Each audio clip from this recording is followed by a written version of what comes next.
सर्वशक्तिमान परमेश्वर के वचनों के पाठों का संग्रह।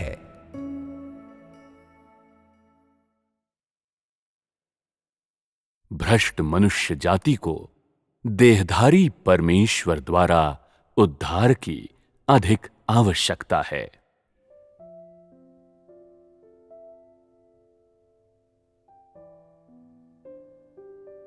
परमेश्वर इसलिए देहधारी बना क्योंकि उसके कार्य का लक्ष्य शैतान की आत्मा या कोई अमूर्त चीज नहीं, बल्कि मनुष्य है जो हाड़ मांस का बना है और जिसे शैतान ने भ्रष्ट कर दिया है।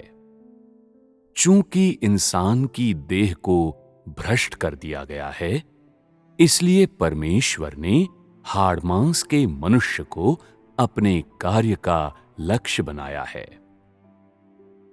इसके अतिरिक्त चूंकि मनुष्य भ्रष्टता का लक्ष्य है, इसलिए परमेश्वर ने उद्धार कार्य के समस्त चरणों के दौरान मनुष्य को अपने कार्य का एकमात्र लक्ष्य बनाया है। मनुष्य एक नश्वर प्राणी है, हाड़ मांस और लहू से बना है, और एकमात्र परमेश्वर ही मनुष्य को बचा सकता है। इस तरह परमेश्वर को अपना कार्य करने के लिए ऐसा देह बनना होगा जिसमें मनुष्य के समान ही गुण हों, ताकि उसका कार्य बेहतर प्रभाव पैदा कर सके। परमेश्वर को अपना कार्य करने के लिए इसलिए देह धारण करना होगा क्योंकि मनुष्य हाड़ मांस से बना है और वो न तो पाप पर विजय पा सकता है और न ही स्वयं को शरीर से अलग कर सकता है। हालांकि देहधारी परमेश्वर का सार और उसकी पहचान मनुष्य के सार और पहचान से बहुत अधिक भिन्न है, फिर भी उसका रूप रंग तो मनुष्य के समान ही है। उसका रूप रंग किसी सामान्य व्यक्ति जैसा है। वो एक सामान्य व्यक्ति की तरह ही जीवन जीता है। देखने वाले उसमें और किसी सामान्य व्यक्ति में भेद नहीं कर सकते। ये सामान्य रूप रंग और सामान्य मानवता उसके लिए सामान्य मानवता में अपना दिव्य कार्य करने हेतु पर्याप्त हैं। इस देह से वो सामान्य मानवता में अपना कार्य कर सकता है। ये देह इंसानों के बीच कार्य करने में उसकी सहायता करता है। इसके अतिरिक्त सामान्य मानवता इंसानों के बीच उद्धार कार्य को कार्यान्वित करने में उसकी सहायता करती है। हालांकि उसकी सामान्य मानवता ने लोगों में काफी कोलाहल मचा दिया है, फिर भी ऐसे कोलाहल ने उसके कार्य के सामान्य प्रभावों पर कोई असर नहीं डाला है। संक्षेप में, उसके सामान्य देह का कार्य मनुष्य के लिए सर्वाधिक लाभदायक है। हालांकि अधिकांश लोग उसकी सामान्य मानवता को स्वीकार नहीं करते, तब भी उसका कार्य परिणाम हासिल कर सकता है, और ये परिणाम उसकी सामान्य मानवता के कारण प्राप्त होते हैं। इसमें कोई संदेह नहीं है। देह में उसके कार्य से मनुष्य उन धारणाओं की अपेक्षा 10 गुना या दर्जनों गुना ज्यादा चीजों को प्राप्त करता है, जो मनुष्य के बीच उसकी सामान्य मानवता को लेकर मौजूद हैं। और ऐसी धारणाओं को अंततः उसका कार्य पूरी तरह से निगल जाएगा, और वो प्रभाव जो उसके कार्य ने प्राप्त किया है, यानी वो ज्ञान जो मनुष्य को उसके बारे में है, मनुष्य की धारणाओं से बहुत अधिक महत्वपूर्ण है। वो देह में जो कार्य करता है उसकी कल्पना करने या उसे मापने का कोई तरीका नहीं है, क्योंकि उसका देह हाड़ मांस के इंसान की तरह नहीं है। हालांकि उनका बाहरी आवरण एक जैसा है, फिर भी सार एक जैसा नहीं है। उसका देह परमेश्वर के बारे में लोगों के बीच कई तरह की धारणाओं को जन्म देता है, फिर भी उसका देह मनुष्य को अधिक ज्ञान भी अर्जित करने दे सकता है, और वो किसी भी ऐसे व्यक्ति पर विजय प्राप्त कर सकता है जिसका बाहरी आवरण समान ही है, क्योंकि वो मात्र एक मनुष्य नहीं है, बल्कि मनुष्य जैसे बाहरी आवरण वाला परमेश्वर है। कोई भी पूरी तरह से उसकी गहराई को न तो माप सकता है और न ही उसे समझ सकता है। सभी लोग एक अदृश्य और अस्पृश्य परमेश्वर से प्रेम करते हैं और उसका स्वागत करते हैं। यदि परमेश्वर मात्र एक अदृश्य आत्मा हो तो परमेश्वर पर विश्वास करना इंसान के लिए बहुत आसान हो जाता है। लोग जैसी चाहे कल्पना कर सकते हैं। अपने आप को खुश करने के लिए किसी भी आकृति को परमेश्वर की आकृति के रूप में चुन सकते हैं।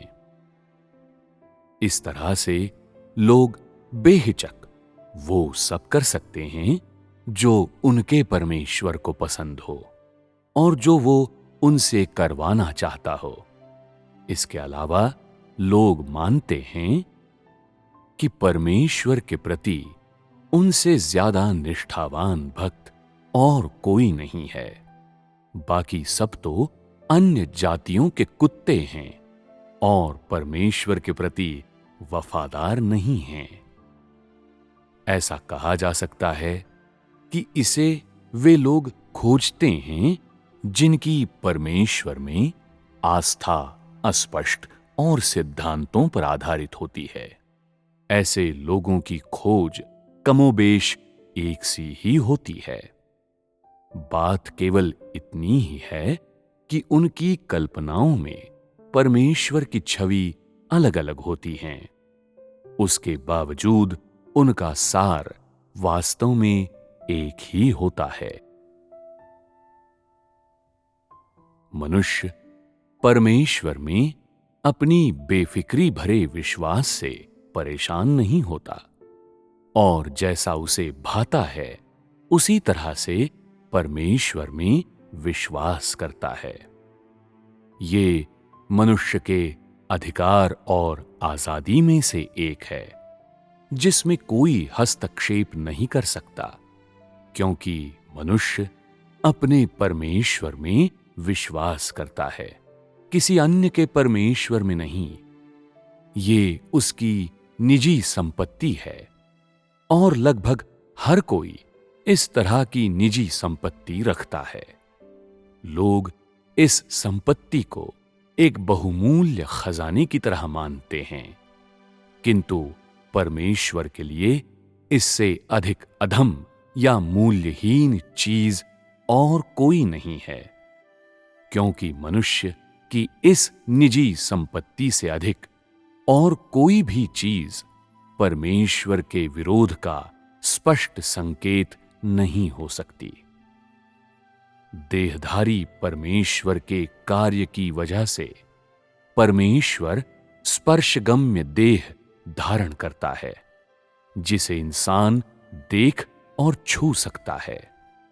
वो कोई निराकार पवित्रात्मा नहीं है, बल्कि एक देह है, मनुष्य जिसे देख सकता है और जिससे संपर्क कर सकता है। लेकिन अधिकांश लोग जिन परमेश्वरों पर विश्वास करते हैं वे निराकार देवता होते हैं, उनका कोई रूप नहीं होता। इस तरह देहधारी परमेश्वर उनमें से अधिकांश लोगों का शत्रु बन गया है जो परमेश्वर में विश्वास करते हैं। और जो लोग परमेश्वर के देह धारण के तथ्य को स्वीकार नहीं कर पाते, उसी तरह वे भी परमेश्वर के विरोधी बन गए हैं। इंसान ने अपने सोचने के तरीके या अपनी विद्रोहशीलता की वजह से नहीं, बल्कि अपनी इस निजी संपत्ति की वजह से धारणाएं बना ली हैं। इसी निजी संपत्ति की वजह से अधिकांश लोग मरते हैं, और यही वो अस्पष्ट परमेश्वर है जिसे स्पर्श नहीं किया जा सकता, देखा नहीं जा सकता। उस वास्तविकता में उसका कोई अस्तित्व नहीं है जो इंसान के जीवन को बर्बाद कर देती है। मनुष्य के जीवन को देहधारी परमेश्वर ने नहीं, स्वर्ग के परमेश्वर ने तो बिल्कुल नहीं, बल्कि इंसान की अपनी कल्पना के परमेश्वर ने दबोच लिया है। भ्रष्ट इंसान की आवश्यकताओं के कारण ही देहधारी परमेश्वर देह में आया है। परमेश्वर के समस्त बलिदान और कष्ट मनुष्य की आवश्यकताओं की वजह से हैं, न कि परमेश्वर की आवश्यकताओं के कारण। न ही वे स्वयं परमेश्वर के लाभ के लिए हैं। परमेश्वर के लिए कोई फायदे नुकसान या प्रतिफल नहीं है। परमेश्वर को भविष्य में कोई लाभ नहीं मिलने वाला, बल्कि जो मूल रूप से उसके प्रति बकाया था, वो बस वही प्राप्त करेगा। वो इंसान के लिए जो कुछ करता और त्यागता है, इसलिए नहीं है कि वो कोई बड़ा प्रतिफल प्राप्त कर सके, बल्कि ये पूरी तरह इंसान के लिए ही है। हालांकि देह में परमेश्वर के कार्य से अनेक अकल्पनीय मुश्किलें जुड़ी हैं, फिर भी जिन प्रभावों को वो अंततः प्राप्त करता है, वे उन कार्यों से कहीं बढ़कर होते हैं जिन्हें पवित्रात्मा के द्वारा सीधे तौर पर किया जाता है। देह के कार्य में काफी कठिनाइयां अपरिहार्य हैं। देह वही पहचान धारण नहीं कर सकता जो पवित्रात्मा की होती है। वो आत्मा की तरह अलौकिक कार्य नहीं कर सकता। उसमें आत्मा के समान अधिकार होने का तो सवाल ही नहीं। फिर भी इस मामूली देह के द्वारा किए गए कार्य का सार पवित्रात्मा के द्वारा सीधे तौर पर किए गए कार्य से कहीं अधिक श्रेष्ठ है। और ये स्वयं देह ही है जो समस्त मानव जाति की आवश्यकताओं का उत्तर है। क्योंकि जिन्हें बचाया जाना है, उनके लिए पवित्रात्मा का उपयोगिता मूल्य देह की अपेक्षा कहीं अधिक निम्न है। पवित्रात्मा का कार्य संपूर्ण विश्व, सारे पहाड़ों, नदियों, झीलों और महासागरों को समाविष्ट करने में सक्षम है, मगर देह का कार्य और अधिक प्रभावकारी ढंग से प्रत्येक ऐसे व्यक्ति से संबंध रखता है जिसके साथ वो संपर्क में आता है। इसके अलावा स्पर्शगम्य रूप वाले परमेश्वर के देह को मनुष्य के द्वारा बेहतर ढंग से समझा जा सकता है और उस पर भरोसा किया जा सकता है, और ये परमेश्वर के बारे में मनुष्य के ज्ञान को और गहरा कर सकता है तथा मनुष्य पर परमेश्वर के वास्तविक कर्मों का और अधिक गंभीर प्रभाव छोड़ सकता है। आत्मा का कार्य रहस्य से ढका हुआ है। इसकी थाह पाना नश्वर प्राणियों के लिए कठिन है। उनके लिए उसे देख पाना तो और भी मुश्किल है। इसलिए वे मात्र खोखली कल्पनाओं पर ही भरोसा कर सकते हैं। लेकिन देह का कार्य सामान्य है और वास्तविकता पर आधारित है। उसकी बुद्धि कुशाग्र है और एक ऐसी सच्चाई है जिसे इंसान अपनी आंखों से देख सकता है। इंसान परमेश्वर के कार्य की बुद्धि का अनुभव व्यक्तिगत रूप से कर सकता है। उसके लिए उसे अपनी कल्पना के घोड़े दौड़ाने की आवश्यकता नहीं है। ये देहधारी परमेश्वर के कार्य की सटीकता और उसका वास्तविक मूल्य है। पवित्र आत्मा केवल उन्हीं कार्यों को कर सकता है जो मनुष्य के लिए अदृश्य हैं और जिसकी कल्पना करना उसके लिए कठिन है। उदाहरण के लिए, पवित्र आत्मा की प्रबुद्धता, पवित्र आत्मा का प्रेरित करना और पवित्र आत्मा का मार्गदर्शन। लेकिन समझदार इंसान को इनका कोई स्पष्ट अर्थ समझ में नहीं आता। वे केवल एक चलता फिरता या एक मोटा मोटा अर्थ प्रदान करते हैं और शब्दों से कोई निर्देश नहीं दे पाते। जबकि देह में परमेश्वर का कार्य बहुत भिन्न होता है। इसमें वचनों का सटीक मार्गदर्शन होता है, स्पष्ट इच्छा होती है और उसमें स्पष्ट अपेक्षित लक्ष्य होते हैं। इसलिए इंसान को अंधेरे में भटकने या अपनी कल्पना का उपयोग करने की कोई आवश्यकता नहीं होती है और अंदाजा लगाने की तो बिल्कुल भी आवश्यकता नहीं होती। देह में किया गया कार्य बहुत स्पष्ट होता है और पवित्र आत्मा के कार्य से काफी अलग होता है। पवित्र आत्मा का कार्य केवल एक सीमित दायरे में ही उपयुक्त होता है। ये देह के कार्य का स्थान नहीं ले सकता। देह का कार्य मनुष्य को पवित्र आत्मा के कार्य की अपेक्षा कहीं अधिक सटीक और आवश्यक लक्ष्य तथा कहीं अधिक वास्तविक मूल्यवान ज्ञान प्रदान करता है। भ्रष्ट मनुष्य के लिए सबसे अधिक मूल्य रखने वाला कार्य वो है जो सटीक वचन अनुसरण के लिए स्पष्ट लक्ष्य प्रदान करे, जिसे देखा या स्पर्श किया जा सके। केवल यथार्थवादी कार्य और समयोचित मार्गदर्शन ही मनुष्य की अभिरुचियों के लिए उपयुक्त होता है और केवल वास्तविक कार्य ही मनुष्य को उसके भ्रष्ट और दूषित स्वभाव से बचा सकता है।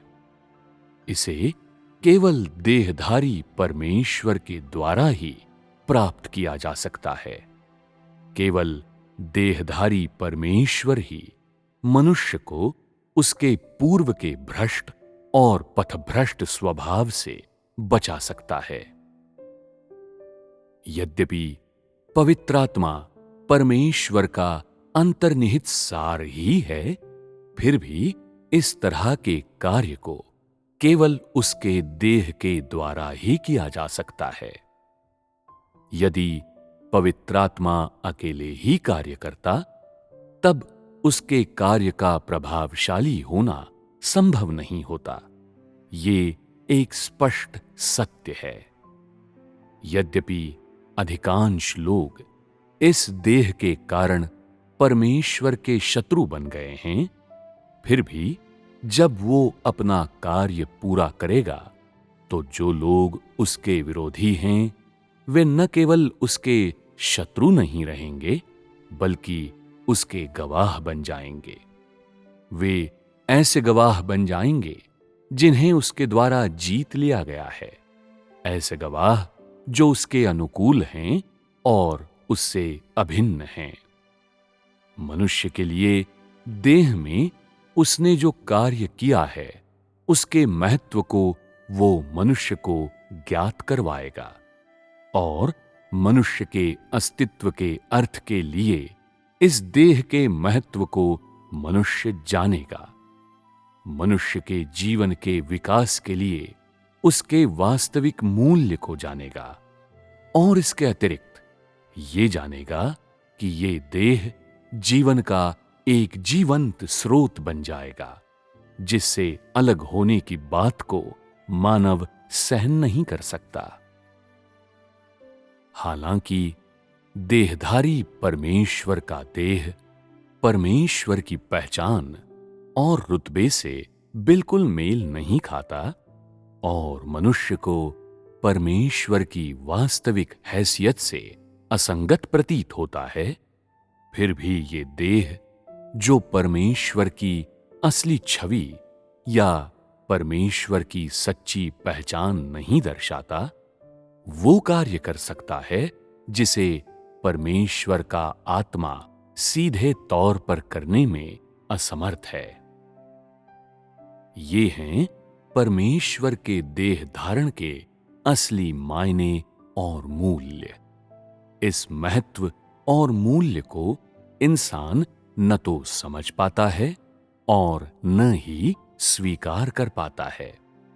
यद्यपि सभी लोग परमेश्वर के आत्मा का आदर करते हैं और परमेश्वर के देह का तिरस्कार करते हैं, फिर भी इस बात पर ध्यान न देते हुए कि वे क्या सोचते या देखते हैं, देह के वास्तविक मायने और मूल्य पवित्र आत्मा से बहुत बढ़कर हैं। निस्संदेह ये केवल भ्रष्ट मनुष्य के संबंध में है, चूंकि हर कोई जो सत्य की खोज करता है और परमेश्वर के प्रकटन की लालसा रखता है, उसके लिए पवित्र आत्मा का कार्य केवल दिल को छू सकता या प्रेरणा प्रदान कर सकता है, अद्भुतता की समझ प्रदान कर सकता है, जो बताती है कि ये अवर्णनीय और अकल्पनीय है, और एक बोध प्रदान कर सकता है जो बताता है कि ये महान, ज्ञानातीत और प्रशंसनीय है, मगर सभी के लिए अलभ्य और अप्राप्य भी है। मनुष्य और परमेश्वर का आत्मा एक दूसरे को केवल दूर से ही देख सकते हैं, मानो उनके बीच बहुत दूरी हो, और वे कभी भी एक समान नहीं हो सकते, मानो मनुष्य और परमेश्वर किसी अदृश्य विभाजन रेखा द्वारा अलग कर दिए गए हों। वास्तव में ये पवित्र आत्मा के द्वारा मनुष्य को दिया गया एक मायाजाल है, जो इसलिए है क्योंकि पवित्र आत्मा और मनुष्य दोनों एक ही प्रकार के नहीं हैं। दोनों एक ही संसार में कभी साथ नहीं रह सकते, और क्योंकि पवित्र आत्मा में मनुष्य का कुछ भी नहीं है, इसलिए मनुष्य को पवित्र आत्मा की आवश्यकता नहीं है, क्योंकि पवित्र आत्मा सीधे तौर पर वो कार्य नहीं कर सकता जिसकी मनुष्य को सबसे अधिक आवश्यकता है। देह का कार्य मनुष्य को खोज करने के लिए वास्तविक लक्ष्य, स्पष्ट वचन और ये समझ प्रदान करता है कि परमेश्वर वास्तविक, सामान्य, विनम्र और साधारण है। यद्यपि मनुष्य उसका भय मान सकता है, फिर भी अधिकांश लोगों के लिए उससे संबंध रखना आसान है। मनुष्य उसका चेहरा देख सकता है, उसकी आवाज सुन सकता है। इंसान को उसे दूर से देखने की आवश्यकता नहीं है। ये देह इंसान को सुगम्य लगता है, दूर या अथाह नहीं, बल्कि दृश्य और स्पर्शगम्य महसूस होता है, क्योंकि ये देह मनुष्य के समान इसी संसार में है। जो लोग देह में जीवन बिताते हैं, उन सभी के लिए अपने स्वभाव को परिवर्तित करने के लिए ऐसे लक्ष्यों की आवश्यकता होती है जिनका अनुसरण किया जा सके, और परमेश्वर को जानने के लिए आवश्यक है परमेश्वर के वास्तविक कर्मों एवं वास्तविक चेहरे को देखना। दोनों को सिर्फ परमेश्वर के देहधारी रूप से ही प्राप्त किया जा सकता है। दोनों को सिर्फ साधारण और वास्तविक देह से ही पूरा किया जा सकता है। इसीलिए देह धारण जरूरी है, और इसीलिए पूरी तरह से भ्रष्ट मनुष्य जाति को इसकी आवश्यकता है।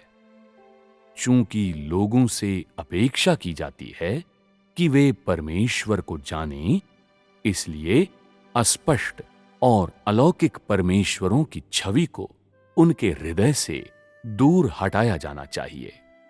और चूंकि उनसे अपेक्षा की जाती है कि वे अपने भ्रष्ट स्वभाव को दूर करें, इसीलिए उन्हें पहले अपने भ्रष्ट स्वभाव को पहचानना चाहिए।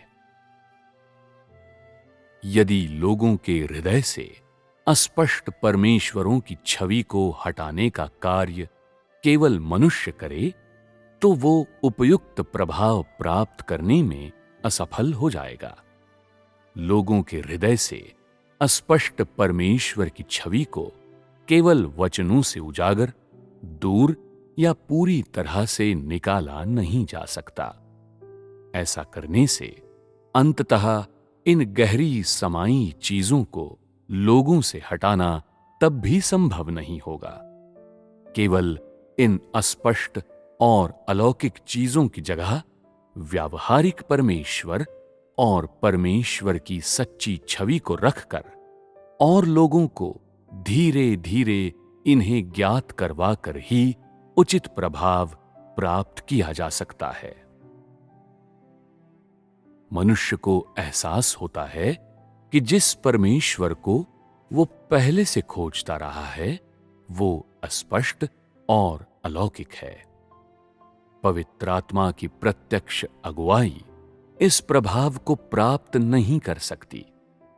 किसी व्यक्ति विशेष की नहीं, बल्कि देहधारी परमेश्वर की शिक्षाएं ऐसा कर सकती हैं। मनुष्य की धारणाएं तब उजागर होती हैं जब देहधारी परमेश्वर आधिकारिक रूप से अपना कार्य करता है, क्योंकि देहधारी परमेश्वर की सामान्यता और वास्तविकता मनुष्य की कल्पना के अस्पष्ट एवं अलौकिक परमेश्वर से विपरीत हैं। मनुष्य की मूल धारणाएं तो तभी उजागर हो सकती हैं जब उनकी देहधारी परमेश्वर से तुलना की जाए। देहधारी परमेश्वर से तुलना के बिना मनुष्य की धारणाओं को उजागर नहीं किया जा सकता। दूसरे शब्दों में, वास्तविकता की विषमता के बिना अस्पष्ट चीजों को उजागर नहीं किया जा सकता। इस कार्य को करने के लिए कोई भी वचनों का उपयोग करने में सक्षम नहीं है, और कोई भी वचनों का उपयोग करके इस कार्य को स्पष्टता से व्यक्त करने में सक्षम नहीं है। केवल स्वयं परमेश्वर ही अपना कार्य कर सकता है। अन्य कोई उसकी ओर से इस कार्य को नहीं कर सकता। मनुष्य की भाषा कितनी भी समृद्ध क्यों न हो, वो परमेश्वर की वास्तविकता और सामान्यता को स्पष्टता से व्यक्त करने में असमर्थ है। यदि परमेश्वर व्यक्तिगत रूप से मनुष्य के बीच कार्य करे और अपनी छवि और अपने स्वरूप को पूरी तरह से प्रकट करे, तभी मनुष्य अधिक व्यावहारिकता से परमेश्वर को जान सकता है और अधिक स्पष्टता से देख सकता है। इस प्रभाव को कोई हाड़ मांस का इंसान प्राप्त नहीं कर सकता। निस्संदेह परमेश्वर का आत्मा भी इस प्रभाव को प्राप्त करने में असमर्थ है। परमेश्वर भ्रष्ट मनुष्य को शैतान के प्रभाव से बचा सकता है, परंतु इस कार्य को सीधे तौर पर परमेश्वर के आत्मा के द्वारा संपन्न नहीं किया जा सकता। इसे केवल उस देह के द्वारा संपन्न किया जा सकता है जिसे परमेश्वर का आत्मा पहनता है, अर्थात देहधारी परमेश्वर के देह द्वारा संपन्न किया जा सकता है। ये देह मनुष्य भी है और परमेश्वर भी।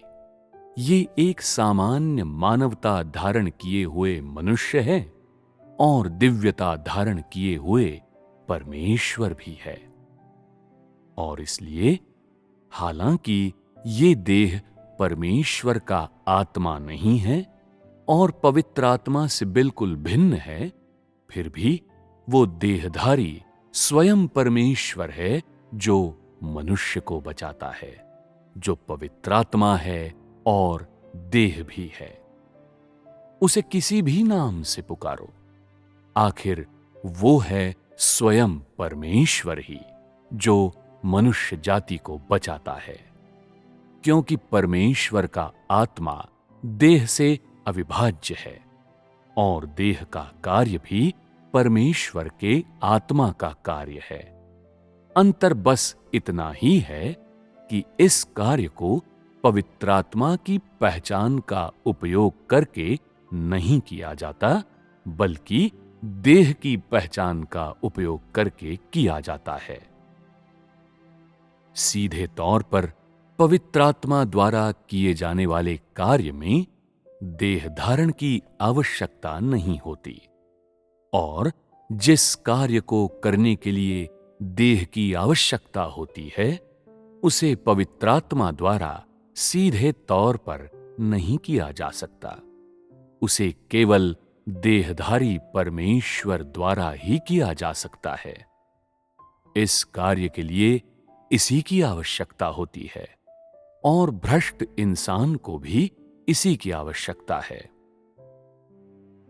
परमेश्वर के कार्य के 3 चरणों में पवित्र आत्मा द्वारा केवल एक ही चरण सीधे तौर पर संपन्न किया गया था और शेष 2 चरणों को देहधारी परमेश्वर द्वारा संपन्न किया जाता है, न कि सीधे पवित्र आत्मा द्वारा।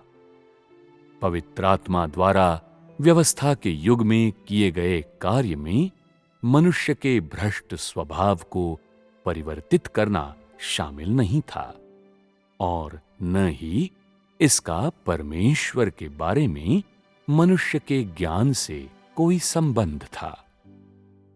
हालांकि अनुग्रह के युग में और राज्य के युग में परमेश्वर के देह के कार्य में मनुष्य का भ्रष्ट स्वभाव और परमेश्वर के बारे में उसका ज्ञान शामिल है और उद्धार के कार्य का एक महत्वपूर्ण और निर्णायक हिस्सा है। इसलिए भ्रष्ट मनुष्य जाति को देहधारी परमेश्वर के उद्धार और प्रत्यक्ष कार्य की और भी अधिक आवश्यकता है। मनुष्य को इस बात की आवश्यकता है कि देहधारी परमेश्वर उसकी चरवाही करे, उसे समर्थन दे, उसका सिंचन और पोषण करे, उसका न्याय करे, उसे ताड़ना दे। उसे देहधारी परमेश्वर से और अधिक अनुग्रह तथा बड़े छुटकारे की आवश्यकता है। केवल देह में प्रकट परमेश्वर ही मनुष्य का विश्वास पात्र, उसका चरवाहा, उसकी हर वक्त मौजूद सहायता बन सकता है। और ये सब वर्तमान और अतीत दोनों के ही देह धारण की आवश्यकताएं हैं।